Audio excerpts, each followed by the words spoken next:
Initially, when Christian Ward released the Event Horizon prequel comics, everyone was skeptical enough to dismiss it as a piece of fanfiction. But as the comic issues kept releasing, the praise began rolling in. Ward has set the standard pretty high for us, so naturally we had very high expectations when he announced the sequel comic for the Event Horizon film that'll be set 200 years in the future.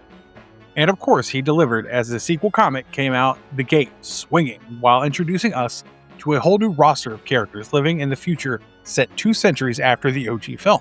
However, the approach here is much more strange than in the previous iteration, especially because we now have a crew of space marines working for a billionaire named Daniel Durante on a covert mission they know absolutely nothing about.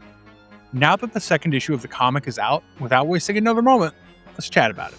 So, the first issue established how Paimon, the King of Hell, had his clutches on Daniel Durante since he was 15. The comic literally opened with Daniel and his brother Benedict torturing their butler's daughter by placing her in between a demonic star circle and reading an incantation out loud from a book scribbled with demonic rituals. They had even sacrificed a fox and a pigeon by the circle, as Daniel read the incantation to summon Paimon so he could take the girl as an offering and bestow them with immortality. Benedict held a knife to her face, but just as Daniel drew Paimon's ominous symbol on her forehead, the butler came running to rescue his daughter. Unfortunately, by then, Paimon had already been summoned, and while Daniel had no clue, the Demon King now possessed him. The comic then flashed forward 37 years later, where a 52-year-old Daniel is seen funding a trip to space in order to unearth the secrets of the Event Horizon, which had now become a ghost story spoken in whispers. Apparently, nothing ever since the Event Horizon has ever come close to replicating Dr. Weir's advanced technology, and Daniel wanted to own the secrets of that treasure for the Durante Corporation and use it to take humanity to the outer reaches of the cosmos. So he hired the Tank Tops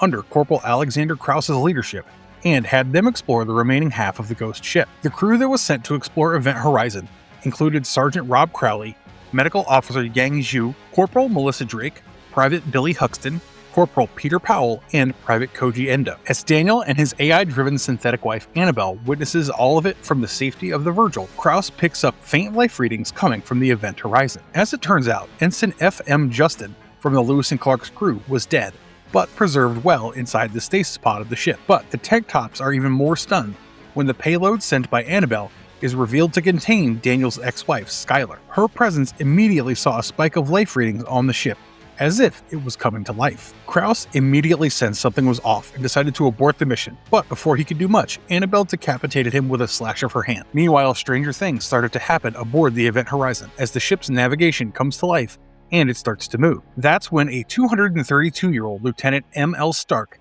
and yes, I'm talking about the one from the film, showed up to scare the shit out of the Tank Tops as she was covered in blood, holding a demon's carcass in one hand and an axe in the other. Now, the second issue of Event Horizon actually gave us the clarity we needed on Daniel Durante's ultimate goal. So the comic opens with a flashback to 3 weeks ago, to Bedlam Mental Health and Wellbeing Center, owned by Durante. We see Skylar in a stasis bed fully stocked on her meds that will keep her in that state for more than a month. Daniel and Annabelle leave on the Virgil in the next 18 hours, and even if the doctor pleads that medicating Skylar is overkill, Daniel couldn't care less. Now, the most unsettling part of this entire comic is the winged demon lurking and holding Daniel through most of the issue, making you really feel the possession of his mind. Anyway, when we jump back to the Event Horizon in the present day, when Stark is introducing herself to the Tank Tops and trying to convince them for an escape route before the ship takes them back to Neptune, the gateway for all things horrifying that led to Paimon. Of course, the Tank Tops don't heed her warnings of the ship taking them to hell. Skylar, on the other hand, is absolutely losing it as she kept repeating to herself that she should not be here,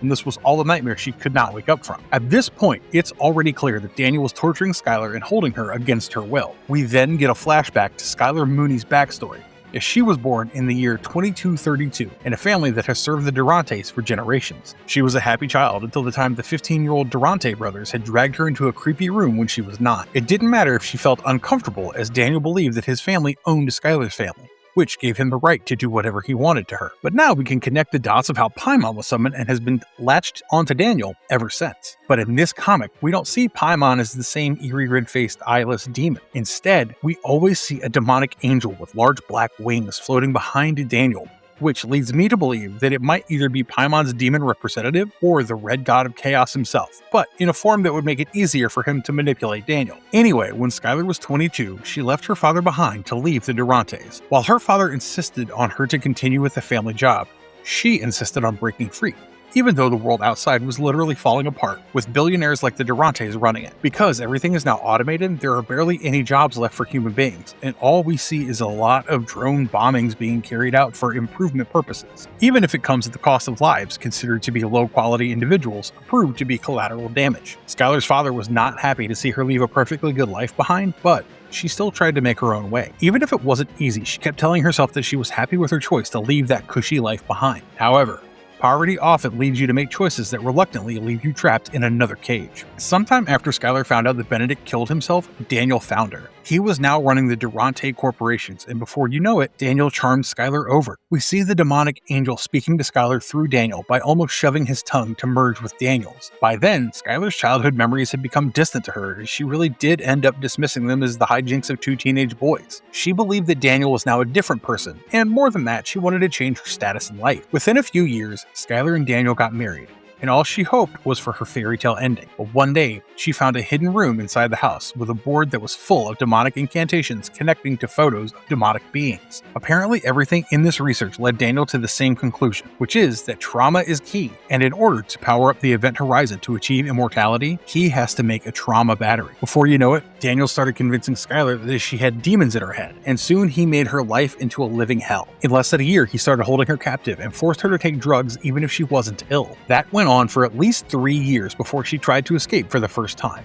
until one of the doctors caught her and sedated her. Skylar was then sent to live in isolation in a white padded room for over 11 years. Even then, the doctor struggled to hold her as she refused to stay caged and had developed a talent for escaping. In order to remedy this, Daniel asked him to up the dosage on her drugs, which truly ended up affecting her, but she believed that it was all a nightmare that she could wake up from. Through Skylar, Christian Ward makes it clear that having endless money can get you anything in the world without having to face any consequences. The comic then cuts back to the present day as the tension inside the Event Horizon escalates. The Tank Tops refuse to believe Stark is the last surviving member of the Lewis and Clark, but can you really blame them? I mean, 200 years is a long time to stay alive in a ship that was nothing but a ghost story till now. When Koji asks Stark about Justin waking up right before she showed up, Stark picks up the axe to kill him, claiming it was no longer him anymore. But before she can break into the stasis pod, Peter pins her down and holds her steady according to the sergeant's orders. Stark then begs the Sarge to listen to her, as she claims they were all in danger as the Event Horizon has now woken up. The ship feeds on misery and trauma, which means one of them was feeding her. It takes just one glance at Skylar for Stark to figure out that her trauma was what was fueling the ship to come alive. Stark begged Rob to get Skylar off the ship, but it was too late, as the ship had already started breathing out all things evil. Justin's desiccated corpse then wakes up and breaks out of the stasis pod,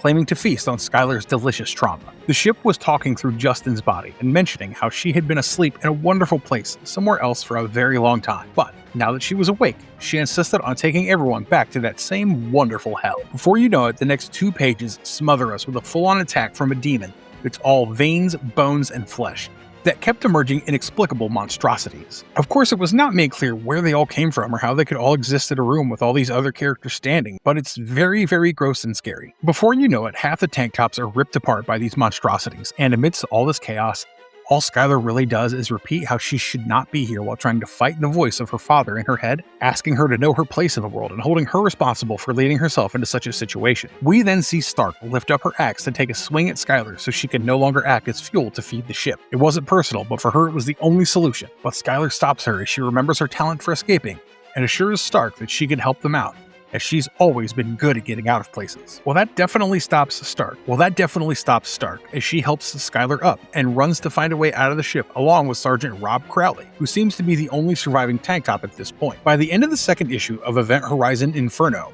Rob cries out to the Virgil ship for help, leading Annabelle to ask if they should intervene, but Daniel declines as they're all within collateral damage parameters, meaning they were supposed to be expendable as everything else is going absolutely according to plan. The issue ends as a demonic angel, who I still think is Paimon in disguise, whispers right in Daniel's ear and asks him what he really desires. That brings us to the very end of this video. I think one area where the issue stumbles is its visual storytelling. Even if Rob Carey's artwork is often striking, especially in the standout moments like Stark gripping a blood-soaked axe or the unsettling gray lips of the angel on the final page, I occasionally found it difficult to follow what was happening from panel to panel. Despite those issues, Event Horizon Inferno continues to expand the franchise's mythology in fascinating ways. I love how Christian Ward maintains a constant sense of dread, filling the book with eerie imagery and an oppressive atmosphere which is perfect to connect the OG film with its sequel. What do you guys think? Let us know in the comments below. Be sure to like the video, subscribe to our channel, and ring that notification bell so that you get notified of all of our future videos. Be safe, and have a great day.